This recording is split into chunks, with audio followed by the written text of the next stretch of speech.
Bienvenue sur Teach. Toute cette semaine, j'ai eu la responsabilité de partager avec vous une faculté, une capacité surnaturelle exceptionnelle qu'on appelle le discernement. Nous avons tourné le sujet dans tout le sens, voire un peu plusieurs facettes de ce que c'est que le discernement. On a compris comment ça fonctionne. On a même eu le temps d'entrer en profondeur pour savoir comment fonctionne un discernement de temps et des saisons. Aujourd'hui, en essayant de conclure, pour cette semaine du moins, ce sujet, je voudrais aborder le discernement de cœur. Qu'est-ce qu'on peut savoir bibliquement pour nous préparer à être des instruments de Dieu lorsqu'il faut discerner ce qui se passe dans le cœur des autres? Ou même ce qui se passe dans notre propre cœur, pourquoi pas? Parce que le cœur de l'homme, eh bien, c'est un peu là que Dieu veut résider. C'est aussi là que le diable voudrait résider. Et le cœur de l'homme est des fois perturbé. Et c'est ça que nous voulons gagner. Nous voulons gagner le cœur des hommes. Alors, comment on discerne ce qui se passe dans le cœur de l'être humain? J'ai quelques principes à partager avec vous. Alors, préparez-vous ensemble à apprendre avec moi en grandissant ensemble. Let's teach. Grandissons ensemble.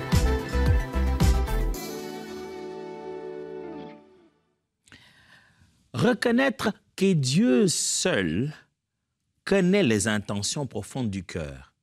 C'est par là qu'il faut commencer. Je reviendrai sur cette vérité sous une autre forme avant la fin. Si vous voulez réellement savoir qu'est-ce qui se passe dans le cœur des hommes, avoir un discernement de savoir ce qui se passe dans le cœur, vous savez, on en a besoin. Hein? On a besoin de savoir qu'est-ce qui se passe, surtout quand on est parent, par exemple, et vous avez un ado, vous dites, qu'est-ce qui lui arrive vraiment? Ou vous avez un frère et une sœur qui est perturbé et qui ne sait pas vous demander de l'aide, qui devient même agressif. Quand vous priez pour lui, dit non, laissez-moi, je ne fais même pas la prière. Vous vous rendez compte que les mots ne suffisent pas, le dialogue ne passe pas. Seigneur, qu'est-ce qui se passe en lui? Comment découvrir ou comment, par la grâce de Dieu, fonctionne le discernement de cœur? Le premier point qu'il faut savoir, c'est que vous devez reconnaître que Dieu seul connaît les intentions profondes du cœur. Des fois, l'être humain lui-même n'est pas encore devenu capable de articuler ses intentions, que lorsque ça se forme dans son homme intérieur, Dieu le connaît. Des fois, l'homme n'a pas encore trouvé des mots à mettre sur ses sentiments, que Dieu connaît exactement ce qui passe à l'intérieur de lui. Alors même, l'homme lui-même ne se connaît pas très bien. Il n'y a que Dieu qui connaît très bien. Et j'ai lu ces passages durant tout cet enseignement, durant toute cette semaine. Et je vais quand même le lire à nouveau sans me fatiguer. 1 Samuel chapitre 16, verset 7.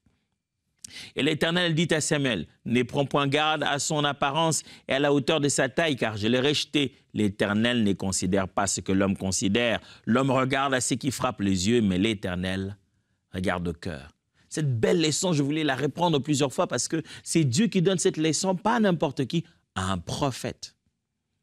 Un prophète, pas le moindre, un prophète capable de venir à la cuisine et dire au chef à la cuisine, demain, écoute, prépare telle partie, garde-la parce que demain, quelqu'un viendra ici. Le moment venu, je te dirai de sortir cette partie.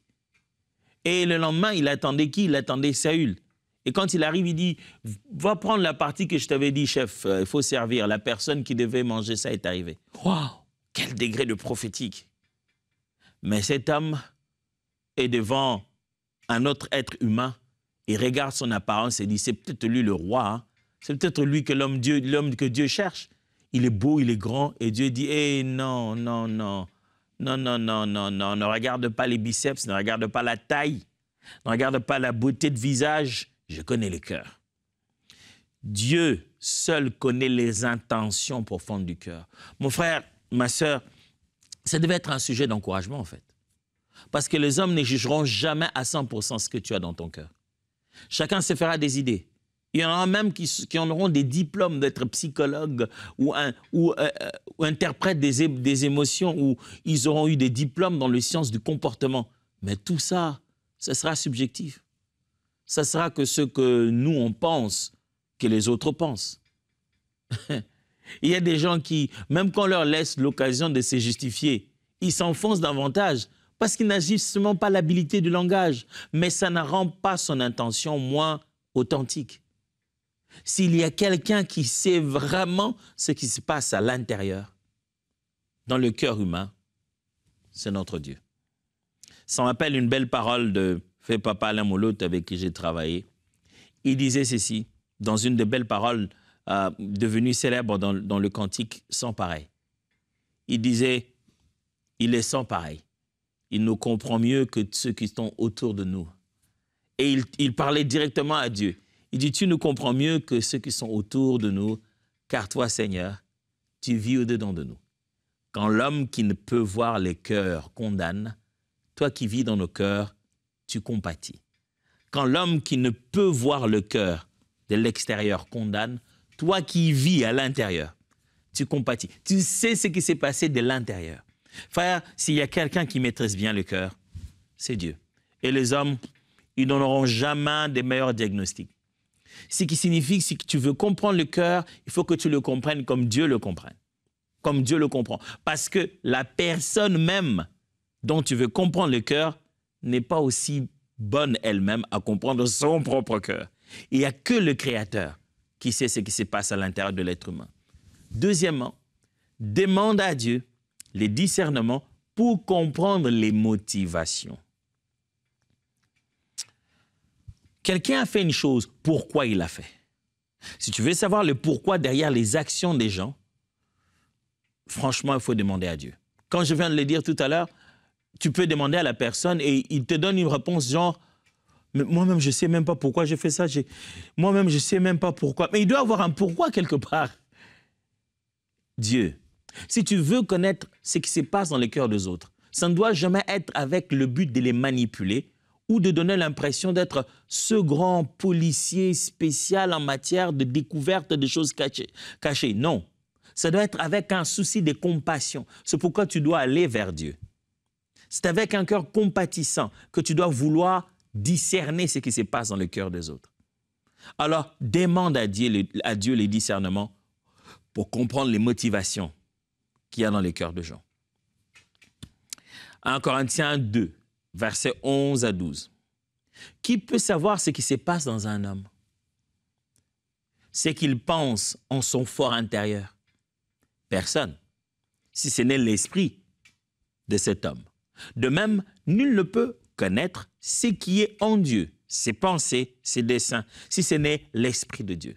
Or, nous avons reçu non l'esprit du monde, mais l'esprit même qui vient de Dieu, afin de pouvoir comprendre ce que Dieu, par amour, a fait pour nous et de pouvoir apprécier les dons qu'il nous a offerts dans sa grâce. Paul explique, il dit, le but de Paul, c'est d'expliquer que le fait que Dieu nous ait donné son esprit, nous pouvons donc comprendre ce que Dieu veut, la volonté de Dieu ou les pensées de Dieu. Et pour ça, il place une forme d'analogie. Il dit, de même, un être humain, qui est-ce qui connaît vraiment ce qui se passe dans l'homme si ce n'est pas l'homme lui-même ou simplement si ce n'est pas l'esprit de l'homme? Il dit, il en est de même aussi, ce qui se passe en Dieu est connu par l'esprit de Dieu. Et nous, Dieu nous a donné son esprit qui nous rend capables de comprendre ce qui se passe à l'intérieur de lui, à l'intérieur de Dieu. Bien-aimé, par le Saint-Esprit de l'Éternel, tu peux savoir ce que Dieu pense. Par l'Esprit de Dieu, tu peux savoir quelle est la volonté de Dieu. Je ne parle pas de savoir les pensées instantanées de Dieu. Je veux dire que Dieu peut te révéler son cœur à travers son esprit. Nous sommes animés du même esprit, l'Esprit de Dieu. Et nous pouvons savoir ce qu'il y a dans le cœur de Dieu. Et le Dieu qui connaît l'homme nous montrera mieux ce qu'il y a dans le cœur de l'homme. Parce que jusqu'ici, il n'y a que cet homme-là qui connaît ce qui se passe dans son propre cœur. Si tu veux savoir discerner ce qui se passe dans le cœur de gens, tu dois t'y approcher avec un esprit compatissant. Tu ne dois pas y aller dans un but de maîtriser comment fonctionne l'humain pour le manipuler. Tu dois aller en te disant que tu dois t'identifier à leur douleur pour leur apporter la solution. C'est comme ça que Jésus nous a sauvés en venant sur la terre. Troisièmement, utiliser la parole de Dieu pour sonder les cœurs. Il n'y a qu'un seul instrument fiable qui connaisse très bien les délimitations qui existent entre les motivations, les intentions, le cœur, l'âme, les tendances, les préférences. Parce que de fois, l'homme tente de se mentir à lui-même. Oh, je ne sais pas si vous avez déjà vu ça, mais moi, j'ai déjà vu. J'ai déjà vu de gens qui ont inventé un mensonge et qui se sont convaincus de leur mensonge et ils ont parlé aux gens avec ardeur et conviction Et ils ont convaincu les autres de ce mensonge-là, et il défend ce mensonge publiquement. Il en fait même couler les larmes, au point que même Louis, son métabolisme, son système fonctionnel de son corps a cru à ce mensonge. Il sait que c'est faux, mais il réussit à faire pleurer son corps sur un mensonge. Oh, l'homme est dangereux. L'être humain peut être super dangereux. Et des fois, même les juges les plus aguerris n'arrivent pas à savoir à qui donner raison.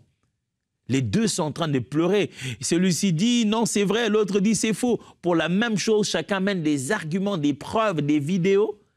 Et celui-ci dit vrai et l'autre dit faux pour la même cause. Et on se demande qui a raison. Et chacun parle avec tellement de fougue et de patience, disant que c'est lui qui dit la vérité. Heureusement, il existe un instrument qui, lorsqu'il entre dans le cœur, il va trouver très bien la zone de démarcation, la ligne précise qui sépare jointure et moelle, qui sépare même âme et esprit. L'instrument de sondage efficace du cœur de l'homme restera toujours la parole de Dieu. L'homme aura beau parler, lorsqu'il est en face de la vérité, vous verrez que le plus criant, le plus intellectuel, le plus savant des hommes finit par fléchir ses genoux. Combien on n'en cite pas des grands savants qui étaient réputés athées et à quelque temps avant l'heure de leur mort, c'est tourner complètement à l'évangile et dire « Non, Dieu avait raison. La parole de Dieu avait raison. » Écoutez ce que Hébreux chapitre 4, verset 12 dit. « Car la parole de Dieu est pleine de vie et de puissance. Elle reste toujours en vigueur. Elle est plus incisive qu'aucune épée à double tranchante. Elle pénètre jusqu'aux profondeurs de l'être, articulation et moelle de notre vie intérieure, jusqu'à la ligne de séparation entre la vie de l'âme et celle de l'esprit.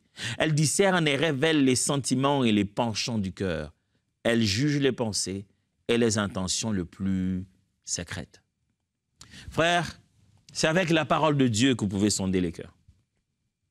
C'est quand vous l'exposez, les Saintes Écritures, que vous regardez la réaction de la personne, vous vous rendez compte que mon frère, ma soeur n'est pas prête à faire ce qui est écrit. Écoutez, même le diable connaît tellement la parole de Dieu, il connaît tellement l'impact de la parole de Dieu que pour tenter de convaincre Jésus, il ose en user même en la déformant. La vraie parole de Dieu, mais il l'utilise dans des contextes erronés, il essaie de le transformer en des cartouches, des armes de guerre contre Jésus. Mais la parole, il sait qu'il n'y a que la parole. Frère, vous ne pouvez pas vraiment savoir ce qu'il y a dans le cœur de l'être humain si vous-même, vous ne connaissez pas la parole de Dieu. C'est à travers la parole, pas à travers des réalités mystiques et spirituelles, je ne sais pas moi comment.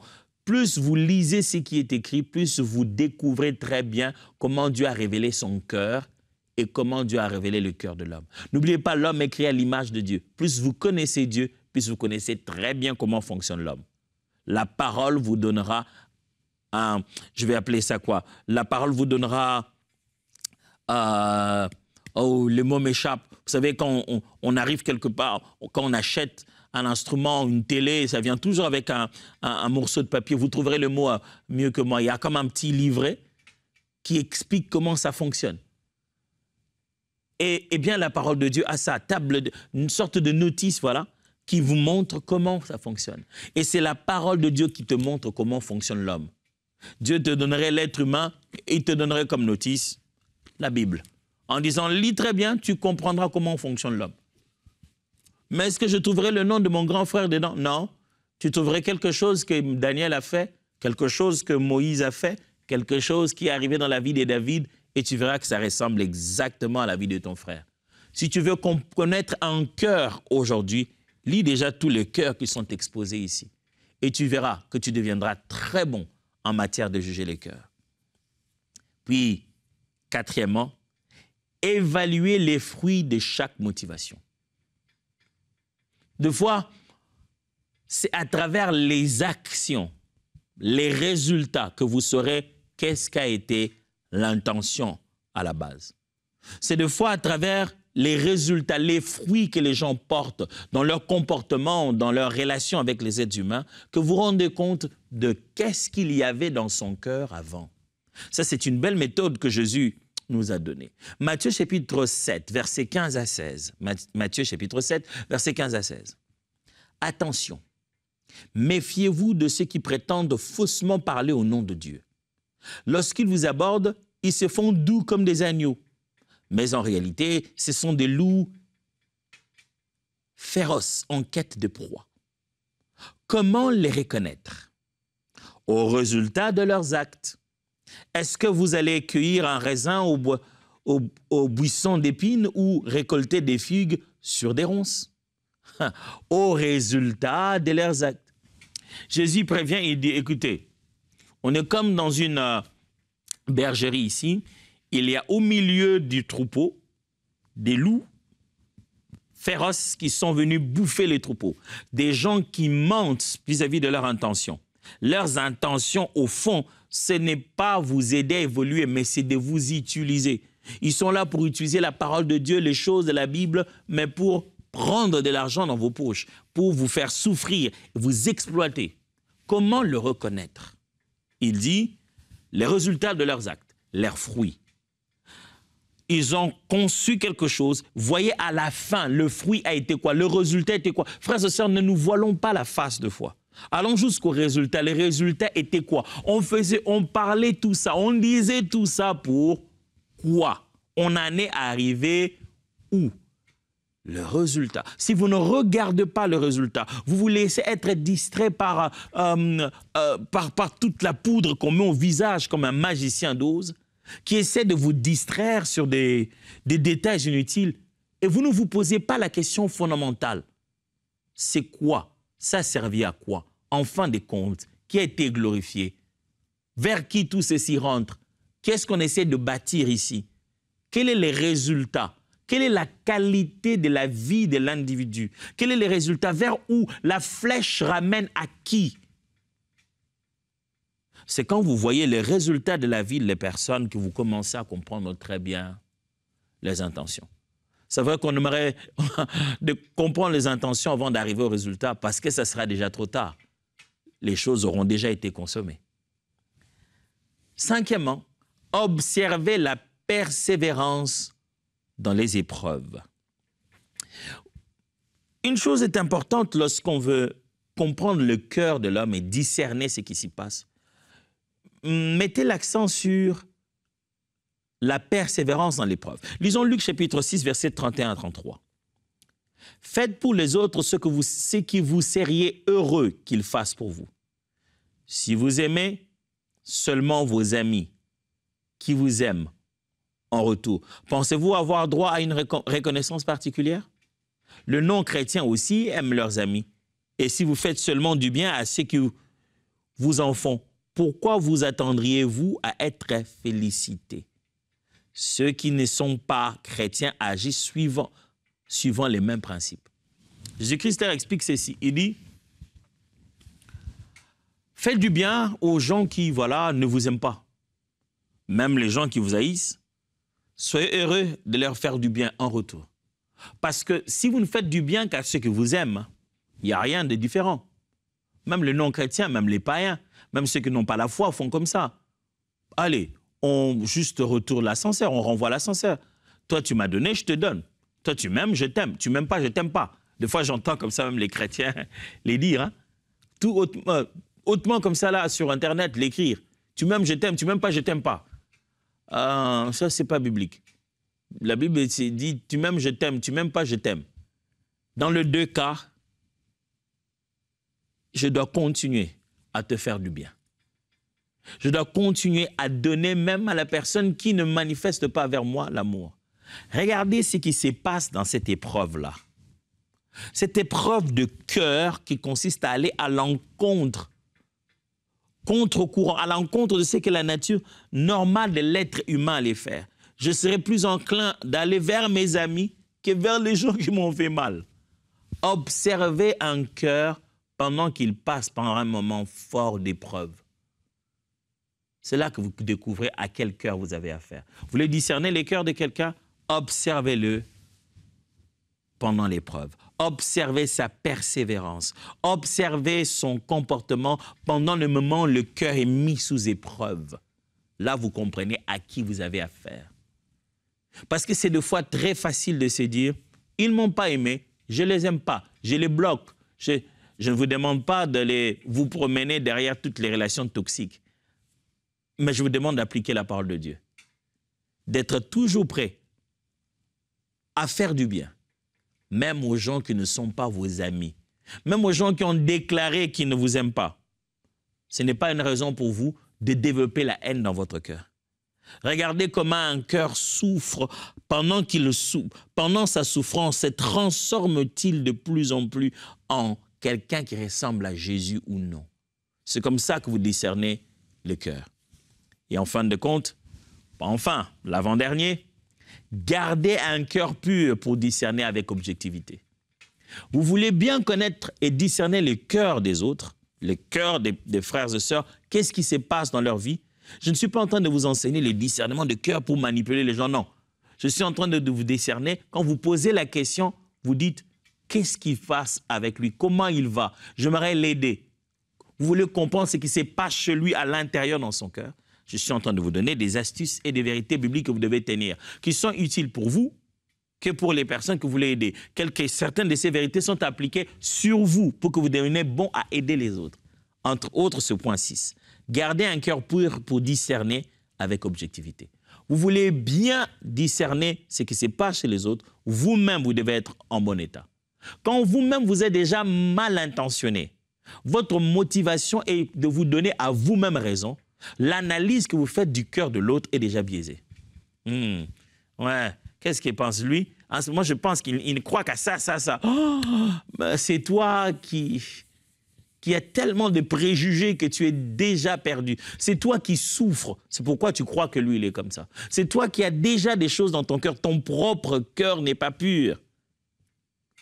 C'est ton cœur qui est impur, qui a aussi souillé même cette pensée que tu as de l'autre. Un cœur pur, c'est très important.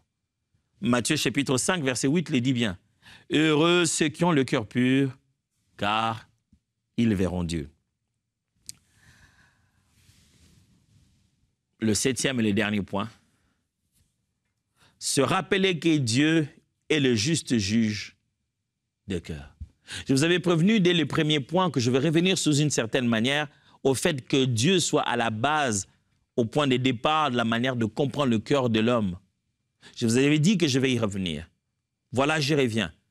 Il faut se rappeler que c'est Dieu qui est le juste juge de cœur. Non seulement que c'est Dieu qui connaît ce qui se passe dans le cœur, mais Dieu seul peut mieux juger de l'affaire. Dieu seul peut dire c'est bon ou pas bon. Ouais.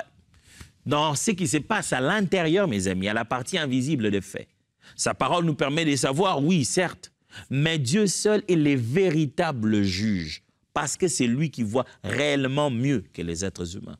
1 Corinthiens 4, 5 dit ceci. C'est pourquoi il vaut mieux vous abstenir de juger de façon hâtive et prématurée un serviteur de Dieu.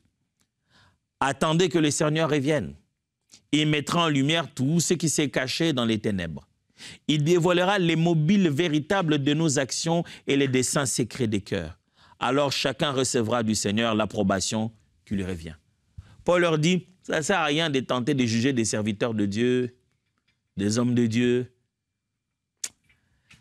Attendez, le Seigneur, quand il va venir, il va dévoiler très bien ce qu'il y avait dans chaque cœur. Aujourd'hui, si on juge, il n'est pas en train de dire, ne les jugez pas. Non, il est en train de dire, vous risquez de ne pas avoir assez de bases. Parce que Dieu connaît à l'intérieur en réalité. J'aime quand Paul dit, certaines personnes sont jugées aujourd'hui parce que leurs péchés sont connus. Certains semblent être saintes parce que leurs erreurs sont inconnues. Aujourd'hui, vous jugerez de saint celui dont vous ne connaissez pas le mal, mais Dieu connaît. Et vous jugez aujourd'hui d'impur celui dont vous connaissez le mal, qui pourtant s'est repenti. En réalité, le véritable juge, c'est celui qui connaît les cœurs et les reins. Aujourd'hui, nous sommes en train de terminer, de finir ce beau sujet que nous avons entamé dès la première session sur les discernements. Quel était le but? Le but était de nous armer des principes et des vérités qui nous permettent de développer davantage un sens de discernement. Ne vous laissez pas avoir par n'importe qui et par n'importe quoi. Devenez des véritables érudits et lecteurs de la parole de Dieu. Décidez d'appliquer les Écritures pour monter en expérience de la parole de Dieu afin d'être capable de discerner ce qui se passe. Mon souci, c'est que vous, mon frère et ma sœur, puissiez devenir suffisamment matures au point de comprendre où vous êtes vous-même. Qu'est-ce qui se passe dans votre vie? Dans quelle saison vous vous trouvez? Qu'est-ce qui se passe autour de vous? Avec quelle aisance et maturité vous pouvez juger ce qui se passe dans le cœur de quelqu'un d'autre? Que vous puissiez comprendre combien il est utile dans la foi chrétienne d'avoir le discernement et de ne pas se laisser avoir comme un enfant ballottant à tout vent de doctrine. J'ai enseigné ce que veut dire les discernements, j'ai donné les catégories des discernements, j'ai donné des clés pour discerner très bien dans quelle période du temps on se trouve, et je donnais des clés pour discerner un peu ce qui se passe dans le cœur de quelqu'un. Plus que tout, j'aimerais prier pour vous, ensemble, pour que le Seigneur fasse descendre sur vous un esprit de discernement. Discernement, j'en reparlerai encore, mais discernement, c'est comme de la mathématique. Il y a des niveaux, c'est comme la physique, il y a des niveaux de difficulté. Il faut avoir des bases avant qu'on commence à donner d'autres paramètres plus complexes qui vont vous rendre encore meilleur en matière de discernement. Pour l'instant, prions ensemble. Abba, je te prie pour mon frère et ma sœur qui m'écoutent. Nous avons besoin de discernement. Des fois, deux choses semblent tellement être les mêmes et on ne sait pas voir la différence. Des fois, deux personnes semblent tellement être les meilleures. Pourtant, il faut en choisir qu'une. C'est en ce moment précis qu'on aurait tellement voulu que par un songe, tu nous dis seulement va à gauche, va à droite. Mais c'est plus complexe que ça. Une chose est sûre, c'est que plus nous nous rapprochons de ton cœur, plus nous saisissons ta volonté, plus nous restons avec toi, plus nous comprenons même dans ton silence le langage que tu nous donnes. Je te prie, Père, répands sur ton peuple un esprit de discernement. Donne dans leur cœur une capacité à discerner ta volonté, à rester dans tes pas, à lever des options qui te glorifient, à prendre des décisions pour lesquelles ils ne regretteront jamais dans leur vie. Je prie, Seigneur, que quelqu'un, les écailles tombent de ses yeux, qu'il se rende compte dans quel type de relation il est. Si quelqu'un est emprisonné dans une réalité pour laquelle il a manqué de discernement au début, mon Dieu, sors-le de là. Et qu'il est comme une lumière qui vient dans ces ténèbres et qu'il voit qu'il était confus, pris au piège. Et que ça soit le point de départ d'un grand changement et d'un grand réveil dans sa vie. Cette semaine, le discernement va faire son œuvre. Et nous allons retrouver pleinement le chemin que certains ont perdu. Au nom puissant de Jésus. Amen. Alors voyons-nous la semaine prochaine et n'oubliez pas, les stages, grandissons ensemble.